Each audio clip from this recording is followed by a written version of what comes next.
Friends, hello and welcome to another episode of The Legal Breakdown. This is your host, Jason Sansone with Sansone Howell Attorneys at Law, and I am super excited to have two great friends with us available today. We have Michael Denton and Nathan Richter of Denton Law. Folks, these guys, good guys, good friends of mine, and awesome lawyers. Let's talk a little bit about them. Michael Denton formed Denton Law in 1998. Before that, he served active duty in the United States Army. He's married to Kristen and has 3 sons. He has graduated from the University of Oklahoma in 1990, and as I mentioned, I can't even begin to list all of the things he does, both in his community and for other lawyers, and his involvement in our profession. They sent me his bio, and I think we'd take up our whole show if I read all your accolades, Mike, so we're not even going to try. Nate Richter is also a member of Denton Law Firm. Coincidentally, and I already teased them about this, also married to a Kristen and has 2 children. He also served in the United States Army, was a captain in field artillery, and is a 2007 graduate of Oklahoma City University School of Law. Both of these gentlemen practice in the areas of general litigation, personal injury, medical malpractice. In essence, folks, when you think trial attorneys, these guys are trial attorneys, the person you want standing up for you in a courtroom. Nate is a 2015 Super Lawyers Rising Star List nominee and just recently came out. I told him I'd do it. I'm going to do it. He is the winner of the Outstanding Young Lawyer Award by the Oklahoma Bar Association. Out of the entire state of Oklahoma, obviously we only give one of these out per year, and he is receiving this for all of his exemplary service. Not just is he an active member of the OBA, he's on the advisory board of the Oklahoma Association for Justice. He is a former Canadian County Bar Association president and volunteers with the Trinity Legal Clinic providing pro bono services. He volunteers with OBA's Lawyers for America's Heroes program, and he is the past president of the Young Lawyers Division. So again, these guys are heavily involved. Mike, let's start with you. Tell me a little bit about the history of the firm. You know, what led you to found Denton Law and what it's become, and what do you guys specialize in? How do you see yourself as a law firm? Well, I founded, or I left downtown after about 8.5 years working at several different firms in downtown Oklahoma City, and moved back out to Mustang, and that's where I grew up, and my family grew up, my boys grew up. At first it was just me, and it's grown since then. Nathan's been there a decade now? Decade. I guess a decade, and there's 5 lawyers total. We've got a young lady that just graduated law school, studying to take the bar exam in February here in Oklahoma, and she'll be our 6th attorney.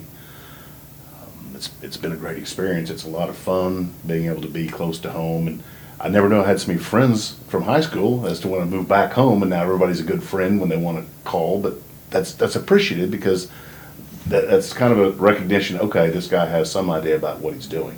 Sure. The firm, we've got a varied practice. Different lawyers do different things within the firm. Nathan and I work a lot on personal injury cases. I do construction law matters, some employment litigation and stuff like that, but it's primarily all focused towards a trial practice. And you mentioned earlier trial lawyers, and whether you're doing trial defense work or trial prosecution work or plaintiff work, it's trial work. And that's one of the things that both Nathan and I focus on quite a bit in our work. Nate, tell me about you. Same thing, anything a little different that you like to do other than maybe the cases Mike takes, or what are your practice areas? Well, first, let me thank you for allowing us to come on the show today. I really appreciate you having us on, and thank you for the kind words. That those awards are things I just get to hang on the wall and make me look pretty, but it does mean something to be recognized, and I appreciate you bringing that up. That looking pretty thing ain't working. Right, so yeah, for our Facebook Live audience, they may see the sarcasm, but for our radio listeners may not realize how many awards it would take to make you look pretty. It would take a lot. There's a lot of work, big work in progress. I joined the firm in 2008, so I've been there for 11 years now, I guess. 99% of what we do is trial practice work and trial litigation work. I focus my areas primarily in personal injury and And like Michael said, that's really a passion for me is helping folks who otherwise wouldn't be able to help themselves in trial work, especially when they find themselves on the wrong side of a bad injury that was caused by somebody else. And I think that's a great word that you used, passion. What do you think the key either personality traits or skill sets are to a trial attorney? Because obviously there's many different attorneys and they don't have to have the same personality or skill sets to be excellent in our profession, but a trial attorney is different. For example, I don't really think of myself as a trial attorney, as a bankruptcy lawyer. What makes you guys so good at what you do and have that driving passion for what you do? I'll let Mike jump in here in a second, but interestingly enough, I've had one of the best mentors on the planet help me grow in my profession and my career. And one of the things Michael taught me early on was that the wheels of justice, while they grind very slowly, they grind very finely. So one of the big skill sets that I think is incredibly important for any trial attorney is paying attention to detail, being able to dive in and dig into the documents and dig into the evidence and ascertain the truth of all the matters that you're going to present to a jury. Otherwise, jurors are going to question whether or not you're being truthful. So having that eye for attention to detail and having the work ethic to put in the time to figure all that information out is, I think, incredibly important.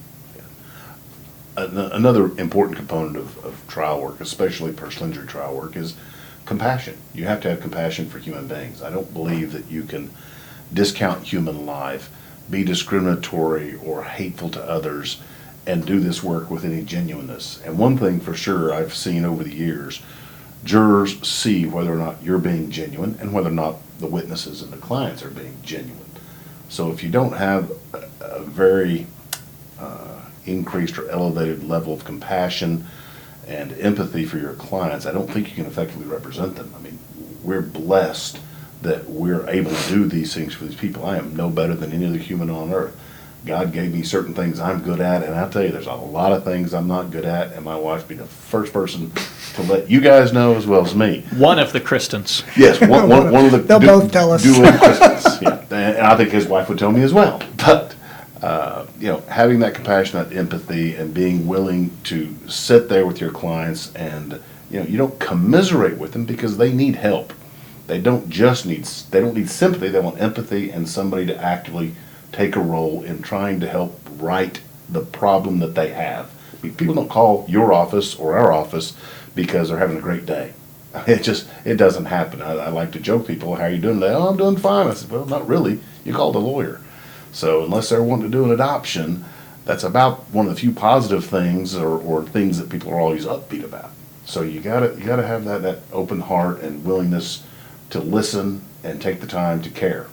No, without question, and obviously we know a lot of what you've mentioned because being in Del City and being involved in the community, I too enjoy knowing the people around us, serving them, making sure that when they have issues we can assist and find solutions to those problems and fight for those rights. But I find one of the most important things we can do for our clients is educate them, because knowledge is power, especially when it gets to anxiety, that the unknowing of not understanding this terrible process is the worst. And so for my clients, that means bankruptcy and financial woes. So we put their mind at ease and understanding, therefore, when can we protect you? How can we protect you? When can the creditor start to do things so you can sleep at night? Hey, money's not going to vanish from your check tomorrow. That's an example of my world. So I have a car wreck or a personal injury, and I contact the Denton firm.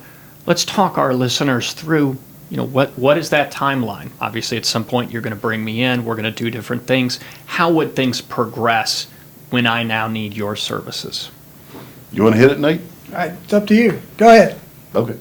Well, when somebody does call in, we try to find out, obviously the background facts and schedule them a time in which they can talk to an attorney. It may be something that they're not equipped to handle, or we don't handle that area a lot, or maybe there's a conflict. If something happened that involved another client that we represent or a corporate client that we do some work for, we obviously want to say, hey, we need to get you to somebody who can help. But assuming it's something that we're able to, we want to sit down with them as quick as we can. And if it involves their children, their parents, their spouse, their significant other, their boyfriend, their girlfriend, if they need to bring their puppy. I'm not really a big fan of animals in the house or in the office. I had kids. But, what they need is what they need. And if they want to come in, we're happy for them to come in. If they want us to come to their house. I met last Sunday with a young lady from Depew, Oklahoma about a matter, and she was embarrassed about her house and didn't want to meet her house. That's fine. We'll meet at a Quick Stop, the Quick Stop, by the way, in Depew. But we want to get them in or meet with them and do our best to explain the process, because it is complicated, and we have that knowledge or that experience that we understand it, and it's important for us to be able to sit down somewhere face to face and develop that relationship with people so that bond of trust it happens, because they're having some of the worst things that have ever happened to them in life, and they don't even know what to do. So spending time right up front, it's not a 15-minute consultation on one of these things. I try to set aside 2 or 3 hours so that we can go through as many of the questions as they have. And inevitably, like all of us, when you walk out of the doctor's office, you remember something you forgot. We give them our communication information, they can email us, they can call us, they can text us, so that we can try to, we can't get rid of their fears, but we can deal with that anxiety and give them some assurance that as this process moves forward, we're going to be able to have some success. Why don't you talk about the process itself? Yeah, I mean, after we sit down and meet with the client, and we obviously try to work through a timeline of what the litigation may entail. Some litigation takes just months. Some litigation takes years. I stumbled onto a case that pending in a rural county in Oklahoma. It took 16 years to get that case resolved. That obviously is a very unusual example of how long litigation might take. But oftentimes, you can average them out. It's 18 to 24 months of being in a court case, and a lot of times the timeline of when a case can get filed and then ultimately resolved depends a lot of times on the court. Courts are very busy. They have heavy dockets and lots of cases, and so a lot of times we're kind of at their mercy. As well as the mercy of expert witnesses or opposing counsel's trial calendar and things like that. So it varies from here to there, but we always try in our office to maintain that open line of communication with the client, keep them apprised of what's going on in their lawsuit. Every month we're sending out emails or letters explaining where we are in the process and what's coming up next. A lot of what goes on, especially in a personal injury case, it's unique to each case. You've got a different defendant, you've got a different person or parties that are injured, and there's all sorts of dynamics. You've got insurance issues, as Nathan talked about, you've got the judicial system, which has its own pace. But one thing we don't ever want to do is have a client's case go to trial and that client is not either fully recovered, which is what I'd rather have happen. I'd much rather they be done so we can celebrate that. But if they're not, we need to know what their future holds for them as close as we can find out. Because if you rush to judgment and you rush in there, turns out your client's got more things wrong, you don't get a second bite at that apple. That was your attempt, or that was your day or week in the spotlight, so to speak. You got your trial. So a lot of the times we're having to tell clients, listen, until you're done treating or until we know where you're going to be, we can't do much more. We can do all the preparatory work, getting ready, we can get the case on file, but asking for a trial date, we have to make sure we can move forward with the client's best interest at heart. And something you said really resonated to me, because I think very similar. And so for our listeners, I really want you to hone in on this one point, and that is, folks, that a good lawyer recognizes that to the client, this may be one of a few times in your life that you have reason to interact with a lawyer. That to you, this is all new. Sure, these gentlemen have tried myriads of cases of different areas of law, of different levels of complexity. I know they both have been to appellate courts, they've had complex litigation, and so even though they may think, no problem, I got this is no big deal, we know it's a big deal to the client, and therefore it's always critical to put your mind at ease, to give you the time to explain everything, to make sure that you're caught up, not run it through a mill, not treat it like a number, not treat it like any other case. And that's where, friends, if you're ever any area of law, talking to attorneys or looking at, needing legal counsel, the difference is that remembering what it's like the first time you walk in a law office, not the fact that, hey, it's your office and you walk in every day 365 days out of the year. That's where you have to put yourself mentally as in the client's shoes, I think, and I hear you saying the same thing. Absolutely. Well, and Jason, we refer bankruptcy questions and things over here because that's what you do. I mean, I get the call back from the clients, I'm so glad we got to talk to Jason, and you don't sell them something they don't need, but you allay those concerns, you help them. Breathe a little deeper. Okay, as you said, nobody's going to come take my car tonight. There's things that can be done, and that's something that we as lawyers are supposed to do, which is try to help our clients deal with those uncertainties and fears. So it's an important part of your job, no matter what kind of law you practice. Absolutely. So we talked about beginning this process. I've had some unfortunate circumstances. I've had an injury. I've reached out to your firm, we've booked a date, I've come in for a consultation, we've now held that consultation. So it sounded like, if I hear correctly, the next step often would be we can't do anything until either you've received proper medical care or we've gotten some word from doctors, or, let's step through that actual legal process. Now, I know, of course, that means preparing petitions and pleading stage and then discovery. But I want to make sure the audience knows some of these things. Well, and even before getting ready for court, everything you do, everything that we do in our firm is geared towards ultimately a trial date. We don't take a case and, okay, this will be a good case, we can get settled. Hopefully, it will get resolved, but not if the other side or the insurer doesn't do what they need to do. Ultimately, that's a decision for the client. But, rarely do we start looking, the client comes in immediately, we're going to start doing a petition. We may have to because of time constraints. But we want to start doing our investigation. Under the rules, we've got a duty and obligation to do a good faith investigation. Let's say Bob walks in my office and says he got hit by the Pepsi truck down at the corner and broke his leg. He's got a cast on his leg. I do need to collect his medical records. I'll get the collision report. I'll talk to the investigating officer. I'll be looking for any video cameras. We send out letters to the various entities that are involved, asking them to preserve all the electronic evidence. As you know, all the electronic devices we have, and on traffic lights, on security cameras, on buildings, everywhere. That's an important part of initially working any kind of injury case, whether it was in a plant or out at a rural intersection. You got to start doing that. So it's not a matter of not being able to do much. You can do quite a bit. Something Nathan and I have been working on that we do, we try to start drafting jury instructions. If it's a car wreck, Oklahoma has some uniform instructions. The same or similar instructions are given in almost every case. Pull them out, stick them in your file. We'll start talking about what our opening statement is going to involve, and that's going to change or evolve over time as we get more facts. But the best thing that we can do is get as much information gathered up and secured as quickly as we can, because if somebody waits a year or a year and a half before they come see us, the vehicle that hit them may have been salvaged and trashed, and we can't download the event data recorders that have all kinds of information on them. We can't get to the video cameras and the different things that may exist. Somebody traded off their cell phone, or they had a Tom Brady cell phone incident. We want to do our very best to try and preserve that as quickly as we can. Speaking of preserving and to do and not to do, Nate, we are on social media, we're streaming live, we've got Facebook. Let's have the conversation you have with clients about what you don't put on Facebook. We actually have a letter in our office that I'm sure you do. we provide to every client that talks about the pitfalls of social media.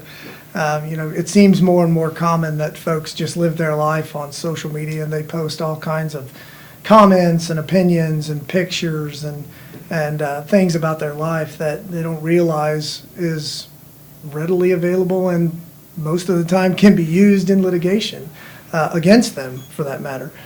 So we have a social media letter that goes out explaining what kind of issues you can run into with social media of all types, including not just Facebook and Instagram and Snapchat and things like that, but also instant messaging and private messaging, and all of that data is discoverable as well. Oh gosh, I was speaking with a gentleman who is a student at the University of Oklahoma, under 21, And let's just say that there was reasons to have conversations about communications. And so I'm asking about his communications with someone else. And he's saying, yeah, we talked by the phone. So I'm like, well, okay, when you say phone, meaning like telephonic, you called? Oh, no, of course not. Like, of course not. So you text message? No. So you used an app? Yes. Which ones? And I had no idea what any of those apps were. So we all are officially old now, but we have to make sure that those are all those different data sources of discoverable information, whether you're talking about Instagram, Snapchat, Periscope, Facebook Messenger, Twitter. I don't know all the rest from there. And I would say even go one step further. You have apps out there that allow you to have directions, Waze, Google Maps. There's other apps out there. They track your speed. They track What about your wrist, your watch. iWatch? Your watch. They track your location. They track your speed. They track, destinations and things like that. In addition to that, there's a lot of folks out there nowadays who have family link apps like Life 360. In fact, I have Life 360 with my family, and one of the features of that particular app is crash data. It's actually got a feature in it that if your family member is driving their vehicle, it recognizes that vehicle is being driven, and if that vehicle is involved in a crash, it records data. That's all readily available, and you can get that and to make it discoverable in a lawsuit.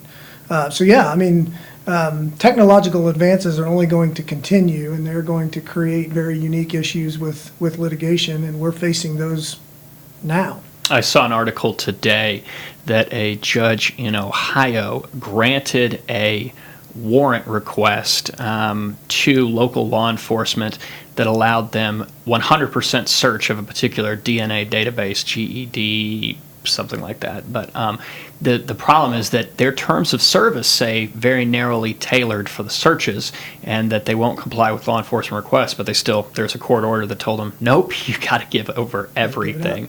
So that's another scary emerging area, is genetic identification. But I'd be remiss if I didn't tell you that on the other side of that coin, if you've posted something on a social media site like Facebook, don't delete it. Right. There was a recent, I think it was 3 or 4 years ago now, a lawyer and his client in a personal injury case in Virginia was sanctioned $750,000 for his client deleting posts that he had placed on his Facebook account. The defense went and found those Facebook posts before they were deleted, asked for them in discovery. They weren't provided. Ultimately, it was discovered that they were destroyed, and the judge sanctioned them for it. For anyone listening, if you don't already know this, once something is on the internet, it is on the internet. Nothing is ever deleted, nothing is ever destroyed, and nothing ever goes away. And just because you think you took it down from Facebook doesn't mean Facebook didn't archive it, and they won't produce that with a subpoena or a warrant or some other grounds to turn that over. What some of those companies, it's scary how quickly they comply. I've submitted to Craigslist before. On borderline questionable grounds, they probably should have quashed my subpoena, and they just went, here. And so, guys, if you think that these companies are watching out for your privacy, you are very mistaken. Correct. So, we didn't at the beginning of the show. I want to take 2 seconds to thank our host station, KTLV 1220 AM. I always want to make sure that we appreciate and let everyone know that this is on KTLV 1220 AM live every Wednesday from 5 to 5:30. The show can be listened after the fact on YouTube.com, the Apple iTunes directory, Spotify, or Google Play if you aren't able to listen or watch when it's live. And, folks, while we've only got a little bit time left in our program, we've got 6 minutes left live. You can call in if anyone has any questions for either Mr. Denton or Mr. Richter, and you want basically 6 minutes of free questions and advice right now. 405-347-7238. We can take your calls live on the air, or we can see social media inquiries live, and you can post on the Facebook Live feed, and we will take those questions. Guys, let me just open it up to you in case if we get a call or an inquiry, we'll tackle that. But otherwise, what's on your mind? What do you want to share with our listeners, or you think the public needs to know about your areas of law? I think it's a common question I get a lot is, what should I do if I've been involved in a wreck? And it may not be a catastrophic wreck where you're being meta-flighted or being transferred to a hospital by IMSA. It may be a relatively low impact fender bender, but you have some pain, and you have some pain in your neck or your back or whatever. A common question is, well, what do I do? The first thing I would say is get treatment. If you're hurt, go get treatment. Go talk to your doctors and figure out what's wrong with you. That's the most important thing. And the second thing is notify your carrier, take photographs, try to gather as much evidence as you can in order to help support your claim. Commonly folks who have a traumatic event like that happen, that fear and anxiety kicks in and they just lock up and don't know what to do. Take a breath and take some photos and jot down what happened with your conversations, and make sure you also call the police. Been a number of cases where they thought they could handle it on their own and never called the police, and there's no collision report, and it makes it difficult to try to put together what happened after the fact. Good point. Anything you care to add? Well, first of all, I'm puzzled how you can remember all this stuff. By the way, he's doing all these recitations, I guess, from memory, because he didn't have any cheat sheets or notes in front of him. But kind of going off what Nathan talked about, if you have a question, call an attorney. I mean, I know that I probably talked out of any 10 callers, 4 or 5 of them, they don't need my help. They just had a couple questions. It is difficult to get in touch with lawyers. Lawyers have to make a living too. But it's always better to ask, and keep this in mind. The entity that caused this injury, whether it occurred in a store or occurred in a crash or a product went bad on you, you had a healthcare event that you don't think was correct, they have lawyers. They almost always have insurance, and they certainly have lawyers and claims adjusters that are very seasoned in dealing with this. And I'm not saying there's anything wrong with it, but people shouldn't feel like there's something wrong. I went and talked to a lawyer right away. I promise you. The party that caused this sure as heck got in touch with a lawyer. And it's best that, they're looking after their rights. It's up to these people, or the person who got injured, to look after her or his rights. We all know the expression that you don't know if you don't ask. And yeah, we've had some programs before, and we talked a little bit about the 10 things lawyers don't like. And one of the things is you have to be appropriate in your communication. So don't text your lawyer 17 times every hour. If you've called and left a voicemail, there's no need to call the next hour and leave another voicemail, because they already know and they'll call you back. With that said, though, folks, you should take advantage of your counsel. You won't know if you don't ask. I've had a few tragic situations lately of situations with former clients, and I felt terrible, but they never asked me. And you can get I've never once had one client say, oh, well, I had a question and we couldn't get a hold of you. That's not a problem with my firm, and I know I will vouch that's not a problem with these guys, with their firm. So don't allow yourself as a non-lawyer to make assumptions, to fall victim to your friends, to our non-lawyers' advice. Just because someone has ever had a lawyer does not make them a lawyer. Just because someone's gone through this process doesn't make them a lawyer. And the internet does not make you a lawyer. So ask the guys who are in charge of your case. Absolutely. One last thing I'd like to add about this, it's a growing area of concern, and that is traumatic brain injuries. And used to be everybody, in their mind, a traumatic brain injury means somebody had an altered face and in a wheelchair. Listen, we're learning more and more and more about, obviously, sports-related concussions. Those are traumatic brain injuries. People need to be sensitive and be aware of that. If they're having changes in their emotional state, how they're dealing with things, ringing in their ears, they need to be aware of that and sensitive to it, because while the majority, 85% or more, brain injuries do resolve within 18 months, there's 15% or so that don't. And those people apply to law school. Well, I don't know about that. I hope not, but you never know. They've got to qualify to get in. We would welcome them if they're able.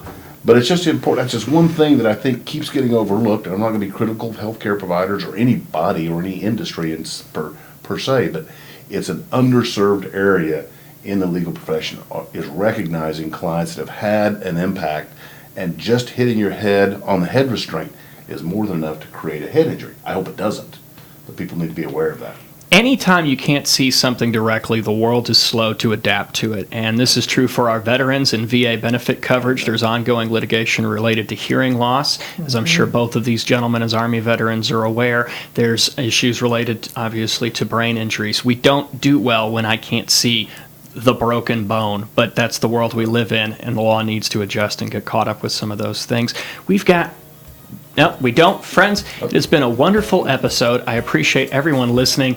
Nate, Mike, thank you so much for being on with us. As always, this has been The Legal Breakdown. Have a great week.